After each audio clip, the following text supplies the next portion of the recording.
राज्यको अलोकप्रियता ढाक्न सामाजिक सुरक्षाको कार्यक्रम ल्याइएको प्रमुख प्रतिपक्षी कांग्रेसको आरोप। धार्मिक आस्थाको कार्यक्रममा आयोजक बनेर राज्य कोषको दुरुपयोग गरेको ठहर। कञ्चनपुर काण्डका दोषीलाई तत्काल पक्राउ गर्न माग गर्दै राजधानी सहित मुलुकभर प्रदर्शन। युवाले दबावमूलक अभियान थप सशक्त पार्ने। गुणस्तरीय शिक्षा र स्वास्थ्यका लागि आफ्नो लडाईँ जारी राख्ने डाक्टर केसीको भनाई। केन्द्रबाट उपेक्षित सुदूरपश्चिम र कर्णाली प्रदेशमा शिक्षा र स्वास्थ्य गुणस्तरीय हुन नसकेको गुनासो। इन्धनको मूल्य वृद्धिको विरोधमा सुरु भएको प्रदर्शन हिंसात्मक बन्दै गएपछि आपतकालीन अवस्था घोषणा गर्ने फ्रान्स सरकारको तयारी। र आर्मी शहीद स्मारक ए डिभिजन लिगको दोस्रो स्थानमा उक्लियो। हिमालयन शेर्पा 2-1 ले पराजित। फ्रेन्ड्स र जाउला खेलले खोले जितको खाता। नमस्कार, कान्तिपुर डायरीका साथमा साथी शर्मिला र केसु। समाचार अब विस्तारमा।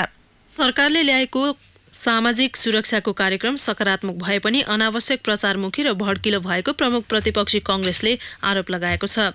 तत्कालीन कांग्रेस नेतृत्वको सरकारको पालामा संसदबाट पारित सामाजिक सुरक्षा सम्बन्धी ऐन कार्यान्वयन गरेर सरकारले सकारात्मक थालनी गरे पनि प्रचार शैली भने भड्किलो भएको उसको भनाइ छ। आफैले ल्याएको नयाँ कार्यक्रम झैं सरकारले जनतामा भ्रम फिजाएको कांग्रेस प्रवक्ता विश्वप्रकाश शर्माले बताउनुभयो। सरकारको तर्फबाट चाहिँ आफ्नै नयाँ कार्यक्रम झैं गरेर भ्रम छर्ने गरी प्रधानमन्त्रीको तस्बिर चाहिँ सर्वत्र सजाएर चाहिँ पार्टीगत प्रचार गर्ने शैलीमा जुन भड्किलो प्रचार गरियो त्यसप्रति नेपाली कांग्रेसको ध्यान आकृष्ट भएको भनेर बैठकले निर्णय गरेको छ। नयाँ युग आएको भनेर तस्बिर चोक बजारमा टाँसिँदै गर्दा त बजारको सौन्दर्य त एकछिन राम्रै भयो होला, तर यो कस्तो नयाँ युग आएको भन्ने हो। जुन युगमा चाहिँ सम्माननीय प्रधानमन्त्रीजीको तस्बिर चाहिँ टोल टोलमा र बिजुलीका पोल पोलमा टाङ्न मिल्ने, तर नेपाली जनताकी एउटी छोरीलाई न्याय चाहियो भनेर निर्मलालाई न्याय लेखिएका पोस्टर चाहिँ भित्तामा कहीँ टाँसिँदै गर्दा च्यातिनु पर्ने र च्यात्नेहरूलाई चाहिँ कारबाही गर्ने, यो विषयलाई चाहिँ हामीले प्रश्न पनि उठाएका छौँ। सामाजिक सुरक्षाका कार्यक्रमलाई नयाँ युगको संज्ञा भनेर आफ्नो अलोकप्रियतालाई सरकारले ढाक्न खोजेको कांग्रेसको आरोप छ। सरकार रोजगारदाता र श्रमिकको संयुक्त सहभागितामा हुने सामाजिक सुरक्षाको कार्यक्रम कार्यान्वयन गर्न कांग्रेसले निरन्तर खबरदारी गर्ने जनाएको छ। धार्मिक आस्थामा आधारित अन्तर्राष्ट्रिय सम्मेलनको आयोजक बनेर सरकारले राज्यको बजेट र साधनको दुरुपयोग गरेको समेत कांग्रेसले ठहर गरेको छ। पुनः शर्मा। खास धार्मिक आस्थामा आधारित अन्तर्राष्ट्रिय गैर सरकारी संस्थाको आयोजनामा काठमाडौँमा भइरहेको अन्तर्राष्ट्रिय सम्मेलनमा सरकार समेत आयोजकको भूमिकामा संलग्न हुनु, राज्यको बजेट र साधनको प्रयोग हुनु संविधानको मर्म र भावना विपरीत रहेको भनेर आज केन्द्रीय समितिको बैठकले ठहर गरेको छ। धार्मिक आस्थामा आधारित कार्यक्रममा सरकारी संलग्नताप्रति पार्टीको घोर भर्त्सना रहेको कांग्रेसद्वारा जारी विज्ञप्तिमा उल्लेख छ। कांग्रेस केन्द्रीय सदस्यहरूले गुट उपगुट भन्दा पनि पार्टी स्वार्थ अनुकूलको विधान बनाउन नेतृत्वको ध्यानाकर्षण गराएका छन्। विधान मस्यौदामाथि धारणा राख्ने क्रममा बोल्दै अधिकांश सदस्यहरूले संवैधानिक व्यवस्था अनुसारको पार्टी विधान र संगठनात्मक संरचनामा कार्यकर्ताको मनोबल बढाउनुपर्ने उनीहरूको भनाइ छ। महामन्त्री पूर्णबहादुर खड्का नेतृत्वको समितिले गत आइतबार फरक मत सहित बुझाएको विधान मस्यौदामाथिको छलफल गत बिहीबारबाट जारी छ। लोकतान्त्रिक पद्धतिमा गुट उपगुटले भन्दा पनि पार्टीले जित्ने गरी विधान बनाउन आग्रह गरिएको केन्द्रीय सदस्य शिव हुमा गाईले बताउनुभयो। अहिलेसम्म 25 सदस्यहरूले आफ्नो धारणा राखिसकेका छन्। समितिले पेश गरेको मस्यौदामा 70 मध्ये 7 वटा धाराका विषयमा सहमति जुट्न बाँकी छ। विधान मस्यौदामाथिको छलफल अझै लम्बिने कांग्रेसले जनाएको छ। विधानमा खास गरी क्रियाशील सदस्य, सभापतिको अधिकार, केन्द्रीय समितिको आकार र चयन प्रक्रिया लगायत विषयमा समिति सदस्यबीच फरक मत रहेको नेता प्रदीप पौडेलले जानकारी दिनुभयो। कञ्चनपुर काण्डका दोषीलाई तत्काल पक्राउ गर्न माग गर्दै राजधानी सहित मुलुकभर आज प्रदर्शन भएको छ। सरकार भेटियो न्याय भेटिएन भन्ने पोस्टर सहित युवाहरू स्वतस्फूर्त सडकमा उत्रिएका हुन्। बलात्कारपछि हत्या गरिएकी 13 वर्षीय बालिकाको न्यायका लागि भन्दै युवाहरूले सरकार भेटियो न्याय भेटिएन लेखिएको पोस्टर टाँसेर सरकारलाई झकझक्याएका छन्। काठमाडौँ लगायतका शहरहरूमा टाँसिएका पोस्टर सरकारले च्यात्न थालेपछि युवाहरूले पोस्टर टाँस्ने अभियानलाई थप सशक्त पार्ने बताएका छन्। उनीहरूले ज्याकेट, झोला र सवारी साधनमा पोस्टर र र स्टिकर टाँसेर विरोध जनाउने भएका छन्। बलात्कार काण्डमा संलग्नलाई कारबाहीको माग गर्दै काठमाडौँ, पोखरा लगायतका शहरमा टाँसिएका पोस्टर प्रहरीले हटाएको छ। घटना भएको 4 महिना बितिसक्दा समेत प्रहरीले अनुसन्धानका लागि ठोस प्रमाण समेत जुटाउन सकेको छैन। सरकारले नै बालिकाको हत्यारालाई जोगाउन लागेको भन्दै सर्वत्र विरोध हुँदै आएको छ। यसैबीच नेत्रविक्रम चन्द्र नेतृत्वको नेपाल कम्युनिस्ट पार्टीले समेत आज विभिन्न जिल्लामा प्रदर्शन गरेको हाम्रा सहकर्मीहरूले जनाएका छन्। यसैबीच कञ्चनपुर घटनाका दोषीलाई कारबाही गरी पीडित पक्षलाई न्याय दिलाउन माग गर्दै बागलुङका महिलाले पनि सडकमै सुतेर प्रदर्शन गरेका छन्। नेपाल महिला संघको अगुवाईमा सदरमुकाम स्थित बागचोकमा फेला भएका झण्डै 200 महिला सडकमै सुतेका हुन्। संघकी अध्यक्ष शकुन्तला शर्माले भन्नुभयो, एउटी अबोध बालिकाले न्याय नपाएपछि दबाव स्वरूप सडकमै सुतेका हुँ। दैनिक भइरहेका बलात्कारका दोषीलाई राज्य संयन्त्रले संस्थागत रूपमै उम्काउने प्रयास गरिरहेको छ। चिसो भुइँमा झण्डै 1 घण्टा सुतेका महिलाले निर्मला पन्तको फोटोसहितको ब्यानर छातीमा टाँसेका थिए। सबै महिलाले टाउकोमा कालोपट्टी बाँधेर समेत विरोध गरेका थिए। डाक्टर गोविन्द केसीले राज्यबाट पछाडि पारिएको कर्णाली र सुदूरपश्चिम प्रदेशको शिक्षा र स्वास्थ्यका लागि आफ्नो लडाईँ जारी रहेको बताउनु भएको छ। धनगढीमा पत्रकारसँग डाक्टर केसीले गरिबीको रेखामुनि रहेका सो क्षेत्रका अधिकांश परिवारमा शिक्षा र स्वास्थ्य अझै सर्वसुलभ हुन नसकेको बताउनुभयो। 15 पटकसम्म अनसन बस्दा समेत सरकारले गरेका सम्झौताका बुँदाहरू कार्यान्वयनमा ढिलाइ भएको उहाँको आरोप छ। उहाँले सुदूरपश्चिम र कर्णाली प्रदेशले अझै गुणस्तरीय शिक्षा स्वास्थ्य पाउन नसकेको बताउनुभयो। सो क्षेत्रका 28 लाख जनसङ्ख्यामा 5%ले काठमाडौँ लगायतका राम्रा अस्पतालबाट सेवा पाउने भए पनि 95%ले गुणस्तरीय सेवा पाउन नसकेको उहाँको भनाइ थियो। कयौं गरिब परिवारका बिरामी उपचार नपाएर ज्यान गुमाउनु पर्ने अवस्था अझै विद्यमान रहेको उहाँले उल्लेख गर्नुभयो। उहाँले सुदूरपश्चिमको दुर्गम जिल्ला बझाङको स्वास्थ्य शिविरमा सर्वसाधारणलाई निशुल्क स्वास्थ्य जाँच गर्नुभएको छ। सुदूरपश्चिमको रिफर सेन्टर सेती अञ्चल अस्पताललाई अझ बढी सुविधा सम्पन्न बनाउन आवश्यक रहेको उहाँको भनाइ छ।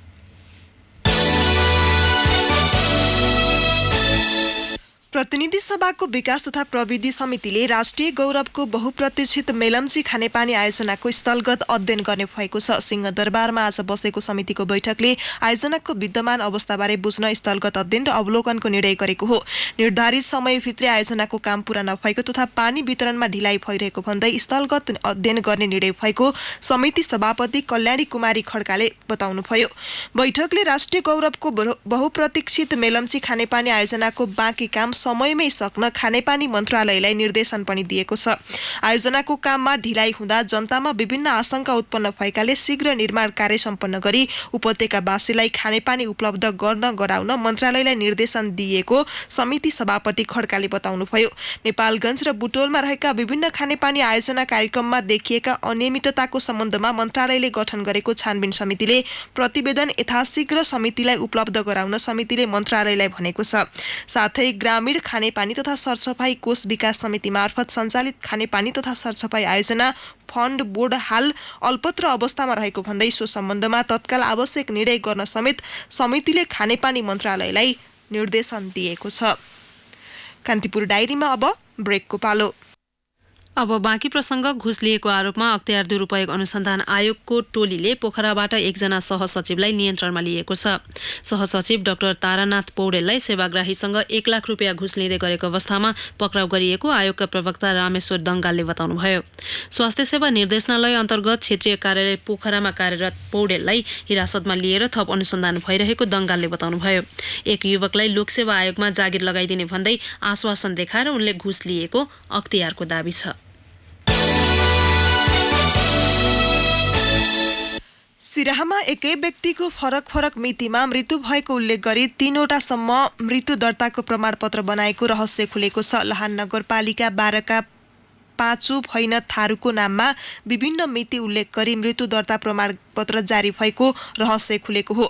वडा कार्यालयको रेकर्डमा 2047 मङ्सिर 24 गते जारी गरेको मृत्यु दर्तामा थारूको मृत्यु 2044 मङ्सिर 8 गते भएको उल्लेख छ भने 2049 वैशाख 25 को रेकर्डमा उनको 74 वर्षको उमेरमा 2047 वैशाख 15 गते मृत्यु भएको उल्लेख छ। यस्तै 2051 चैत्र 17 को मितिमा 65 वर्षको उमेरमा 2044 मङ्सिर 2 गते मृत्यु भएको उल्लेख छ। आफन्तका अनुसार थारूको 2044 मङ्सिर 8 मा मृत्यु भएको र उनकी पत्नी जोखनी सूचक रहेको 2047 मङ्सिर 24 मा जारी मृत्यु दर्ता प्रमाणपत्र सही भएको परिवारजनको दाबी छ। वडा अध्यक्ष बद्री चौधरीले उनका छोरा लाल बिहारीको नाममा समेत फरक मितिमा 2वटा मृत्यु दर्ता प्रमाणपत्र जारी भएको पाइएको र यसबारे अनुसन्धान भइरहेको बताउनुभयो। प्रमुख जिल्ला अधिकारी रुद्र प्रसाद पण्डितले घटनाबारे अनुसन्धान भइरहेको बताउनुभयो। नेपाल बांग्लादेश बीचको ऊर्जा संयन्त्रको पहिलो बैठक काठमाडौँमा बस्ने भएको छ। बांग्लादेशसँग ऊर्जा सहयोग सम्बन्धी सम्झौतामा हस्ताक्षर भएपछि संयन्त्रको पहिलो बैठक काठमाडौँमा बस्न लागेको हो। भोलि सुरु हुने Nepal Bangladesh joint energy steering committee बैठक 2 दिनसम्म चल्ने ऊर्जा मन्त्रालयले जनाएको छ। बैठकमा सहभागी हुन बांग्लादेशको पावर मन्त्रालयका सचिव अहमद वाइकाउस 13 सदस्यीय प्रतिनिधि मण्डलको नेतृत्व गर्दै आज काठमाडौँ आइपुग्नु भएको छ। बैठकमा क्रस बोर्डर इन्टरकनेक्सन सम्बन्धी छलफल हुनुका साथै विद्युत व्यापारबारे समेत वार्ता हुने मन्त्रालयले जनाएको छ। यस्तै नवीकरणीय ऊर्जा क्षेत्रमा सहकार्य, नेपालको जलविद्युतमा लगानी साझेदारी लगायत विषयमा समेत छलफल हुने बताइएको छ।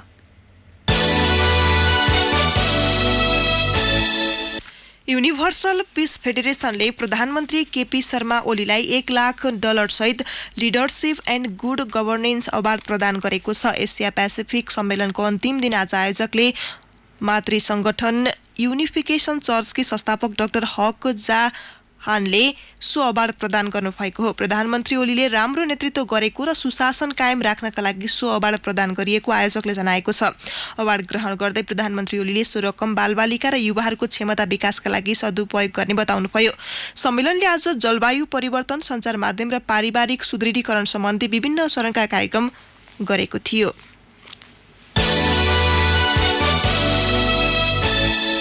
पन्ध्र बुँदे घोषणापत्र जारी गर्दै दोस्रो अन्तर्राष्ट्रिय सम्मेलन काठमाडौँमा सकिएको छ। घोषणापत्रमा स्वच्छ लघुवित्त हाम्रो अभियान भन्ने नारालाई मूर्त रूप दिन परिणाममुखी काम गर्नुपर्ने, वित्तीय साक्षरतालाई सबै लघुवित्तले सञ्चालन गर्नुपर्ने, लघुवित्तको पहुँच विस्तारमा अघि बढ्नुपर्ने, स्वास्थ्य तथा कर्जा बीमा कार्यान्वयनमा बीमा प्रदायक संस्थासँग समन्वय गर्ने, सदस्यलाई ऋणको भार पर्न नदिने गरी कर्जा प्रवाह गर्नुपर्ने लगायत समेटिएको छ। सम्मेलनको समापन कार्यक्रममा अर्थमन्त्री युवराज खतिवडाले दिगो विकासको अवधारणामा लघुवित्तको प्रयोग सफल उदाहरण भएको बताउँदै सम्मेलनले जारी गरेको घोषणापत्र कार्यान्वयनमा सरकारले सहयोग गर्ने प्रतिबद्धता जनाउनुभयो। किसान लघुवित्त विकास ब्याङ्कका सञ्चालक शुभनाथ देवकोटाले लघुवित्तबाट इमान्दारिताका साथ कर्जा प्रवाह गर्न सके विपन्नको जीवनस्तर सुधार्न मद्दत पुग्ने उल्लेख गर्नुभयो। सम्मेलन 2 दिनसम्म चलेको थियो।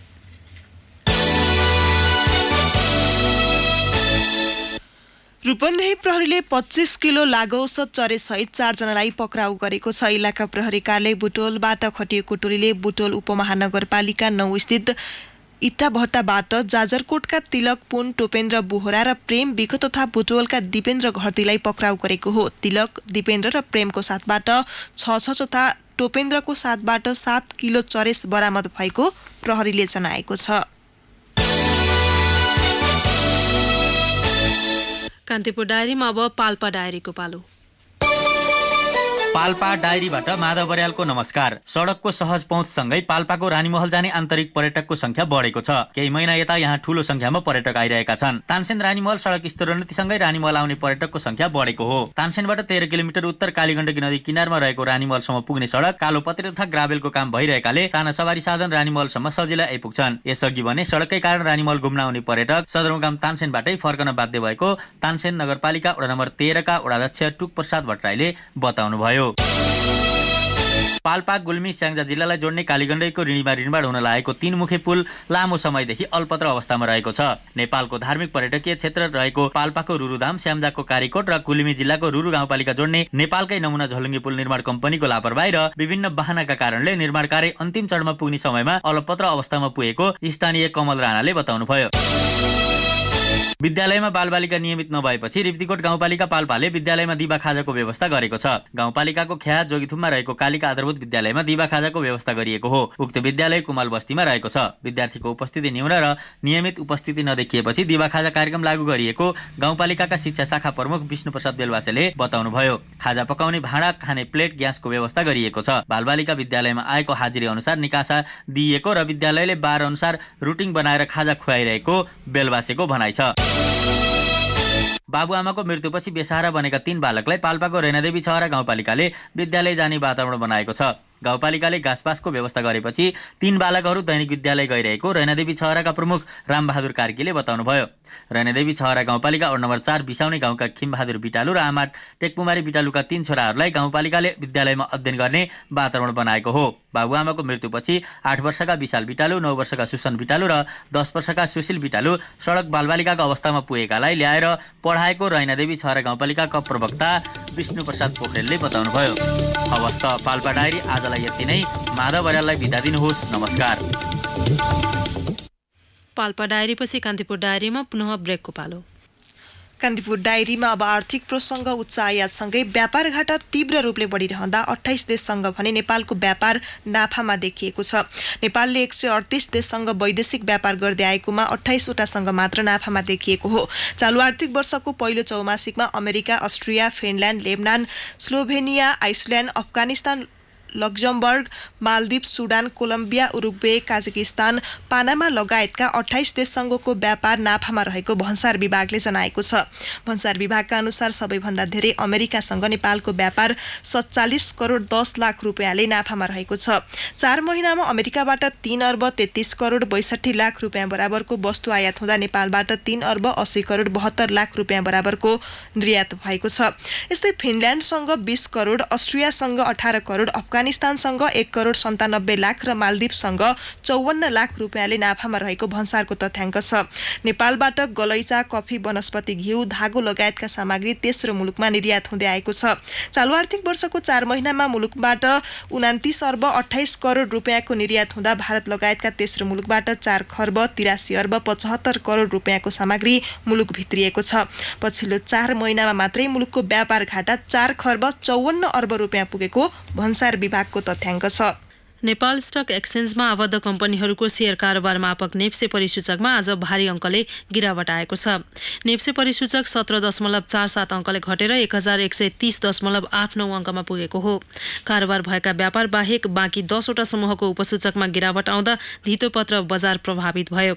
आज 46 करोड 12 लाख रुपियाँ बराबरका 14,45,247 किता शेयर किनबेच भएको नेपाल स्टक एक्सचेन्जले जनाएको छ।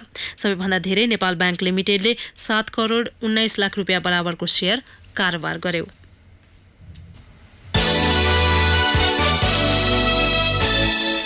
अब अन्तर्राष्ट्रिय प्रसङ्ग फ्रान्समा इन्धनको मूल्य वृद्धि विरुद्ध प्रदर्शन चर्किँदै गएपछि आपतकालीन अवस्था घोषणा गर्ने तयारी भएको छ। राष्ट्रपति इम्यानुएल म्याक्रोले सुरक्षा निकायसँगको आकस्मिक बैठक बोलाउनु भएको छ। विरोध प्रदर्शन हिंसात्मक बन्दै गएकाले आपतकालीन अवस्था घोषणा गर्न लागि सरकारी अधिकारीलाई उद्धृत गर्दै बीबीसीले उल्लेख गरेको छ। पहेँलो भेस्ट लगाएका प्रदर्शनकारी र प्रहरीबीच विभिन्न स्थानमा पटक पटक झडप भएको थियो। झडपका क्रममा 23 सुरक्षाकर्मी सहित 100 बढी घाइते भएका छन्। 400 जनालाई पक्राउ गरिएको बीबीसीले उल्लेख गरेको छ। इन्धनको मूल्यमा लगाइएको करका कारण महँगी बढेको भन्दै आन्दोलन भइरहेको छ। फ्रान्सका राष्ट्रपति म्याक्रोले जलवायु परिवर्तन र ग्लोबल वार्मिङबाट बस्न आफ्नो नीति महत्त्वपूर्ण रहेको भन्दै निर्णयको बचाउ गर्नुभएको छ। मुलुकभर 75,000 भन्दा बढी आन्दोलनमा उत्रिएको फ्रान्सको अन्तरिम मन्त्रालयले उल्लेख गरेको छ। आन्दोलनका क्रममा 6 वटा भवनमा समेत आगजनी गरिएको छ। आगामी जनवरी 1 देखि लागू हुने गरी हाइड्रोकार्बन करका नाममा फ्रान्स सरकारले डिजेलमा 6.5 सेन्ट र पेट्रोलमा 2.9 सेन्ट वृद्धिको निर्णय गरेको छ। जलवायु परिवर्तन सम्बन्धी राष्ट्रसङ्घीय कार्यक्रम COP24 ले आगामी 2 वर्षभित्र निर्णायक काम गरिसक्नुपर्ने दबाव बढेको छ। सन् 2015 मा भएको जलवायु परिवर्तन सम्बन्धी पेरिस सम्झौता पछिको निकै महत्त्वपूर्ण COP24 को बैठक सुरु हुने भनिएको एक दिन अगावै पोल्यान्डको कोटोइसमा बसेको छ। बैठक का एजेन्डामा थप प्रगति होस् भनी बैठक एक दिन अगावै बसेको बीबीसीले जनाएको छ। बैठकको सुरुवातमा बेलायती प्राकृतिक इतिहासकार सर डेभिडले जलवायु परिवर्तन बारेका तथ्य र यसबारेको प्रभाव बारे कार्यपत्र प्रस्तुत गर्नुहुनेछ। जलवायु परिवर्तन सम्बन्धमा चीन र युरोपेली युनियनले बैठकमा प्रस्तुत गर्ने धारणा निकै महत्त्वपूर्ण हुने बीबीसीले उल्लेख गरेको छ। जलवायु परिवर्तनका कारण पृथ्वीको तापमान बढेको र वायुमण्डलमा कार्बन डाइअक्साइडको मात्रा समेत बढेको भन्दै न्यूनीकरणका लागि 29 वटा मुलुकका राष्ट्र प्रमुखहरूले कोप 24 को बैठकमा सामूहिक छलफल गर्न लागेका छन्। जतिसक्दो चाँडो जलवायु परिवर्तनबारे निर्णय लिइसक्नुपर्ने, अन्यथा विश्वले भयावह स्थितिको सामना गर्नुपर्ने दबाव बढेको छ। बैठक आयोजक राष्ट्र पोल्यान्डले नै कोइला कम्पनीहरूलाई बढावा दिइरहेको प्रति समेत सबैले चासो दिएका छन्।